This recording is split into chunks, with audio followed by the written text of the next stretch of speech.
एका पेशंटचे म्हणे डोक्यावरचे केस लवकर गेले, वय नसताना त्याच्या डोक्यावरचे काय गेले, केस गेले. मग त्याला शोधायला लागला, बाबा अजून माझं लग्न राहिले आणि एवढं लवकर मला टक्कल पडले, असं कसं काय शक्य आहे. गेला डॉक्टर, कोणीतरी सांगितलं परळीला चांगले डॉक्टर आहेत, त्यांच्याकडे जाऊन तपासून घ्या. आणि बऱ्याच लोकांना त्यांच्याकडे उपचार केल्यानं डोक्याला काय आले, केस. पेशंट हुशार होता, तळमळीचा होता, एवढ्या लवकर मला टक्कल पडले हे काही बरोबर नाही. लागला पळायला, गेला डॉक्टरकडे. डॉक्टरच्या कॅबिन मध्ये गेल्यावर ज्या डॉक्टरांकडे उपचार घ्यायला गेला होता त्याच डॉक्टरचं काय पडलं होतं, टक्कल. त्याच्या लक्षात आलं हे काय घोळ आहे. माझ्या डोक्यावरचं टक्कल घालवण्याकरता ज्यांच्याकडे आलोय त्यालाच काय पडलंय, माऊली याच्या करता गोड वर्णन करतात. दयाचे इहत्र धड नाही, दयाचे परत पुसची काय. ज्याचं आपलंच धड नाही ते लोकांचं काय बरं करणार आहे. जमन का हे म्हणले नाही जमणार. कस काय, ह्याच बरं व्हायला ह्याच्यानं हे लोकांचं बरे करीन का, नाही करणार नाही. ह्याला मेळ तसला लागणार नाही. मग महाराज म्हणले ह्या लोकांच्या मिसळ्यात आपल्याला जमणार नाही, ह्याला काय आपल्या हिताचं काही कळणार नाही. मग कोण आहे ज्याला आपल्या हिताचं काय कळवणार आहे. मग महाराज म्हणले संत असेल की जगाचं हित कशात हे शोधूनच आले. बघायचं म्हणते संत काय शोधून आलेत, जगाचं हित शोधून आले. आणि जगाचं हित कशात हे कुणाला माहिती, संतांना. बरोबर आहे बसले. आता माझं आयुष्य फार थोडं आहे तेव्हा हे शरीर आज आहे उद्या नाही. एक तर हे शरीर नाशवंत आहे, याचा काही उपयोग नाही. 3 प्रकारचा देह आहे, स्थूल देह, सूक्ष्म देह आणि कारण देह. हा स्थूल देह कोणत्या क्षणाला जावं लागेल सांगता येणार नाही, क्षणात निघून जाईल.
ज्या गोष्टीचा उगम आहे त्या गोष्टीचा काय आहे, ज्याची सुरुवात झाली त्याचा काय झाला शेवट.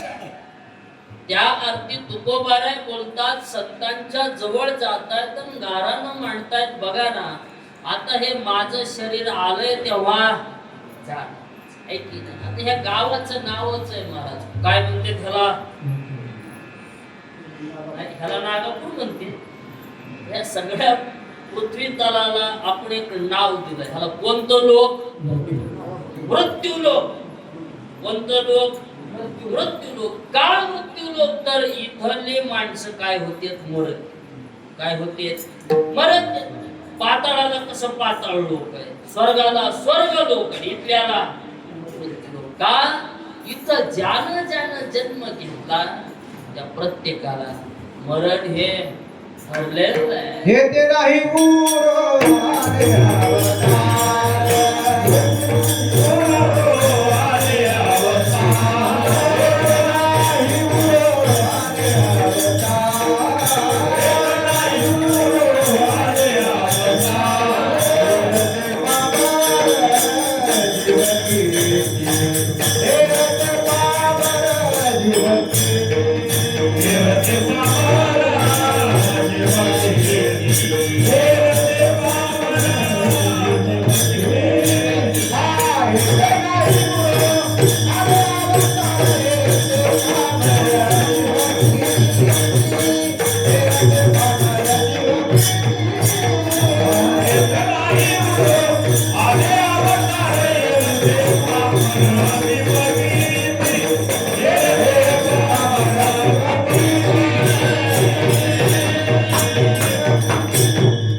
आतापर्यंत मोठी मोठी माणसं इथं जन्माला आली आणि जेवढी मोठी मोठी आली ती सगळी गेलीच गेलीच.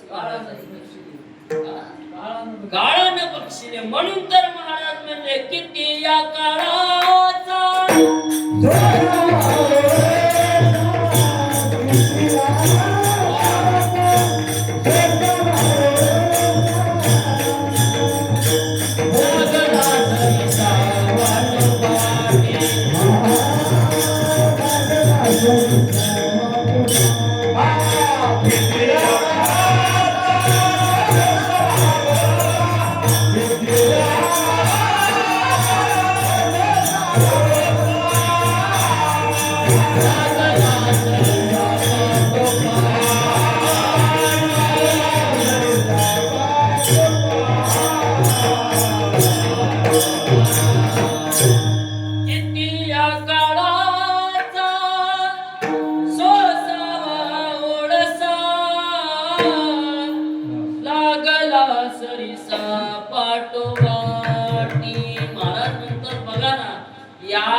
आतापर्यंतचे मागचे सगळे लोक नेले. कोण कोण नेले? काय सांगा, आमच्या घरातलं सगळं खानदान कोणी बुडविलंय? कोणी? हे काळानं बुडविलंय. म्हणजे हे काळ साधा नाही. म्हणजे काय नाही? साधा नाही.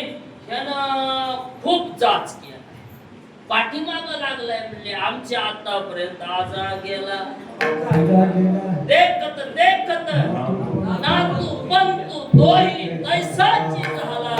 म्हणून उठा उठा जागा पाठी भयाले मोठे. तुका बरं म्हणजे आपल्याला जागा नको नको.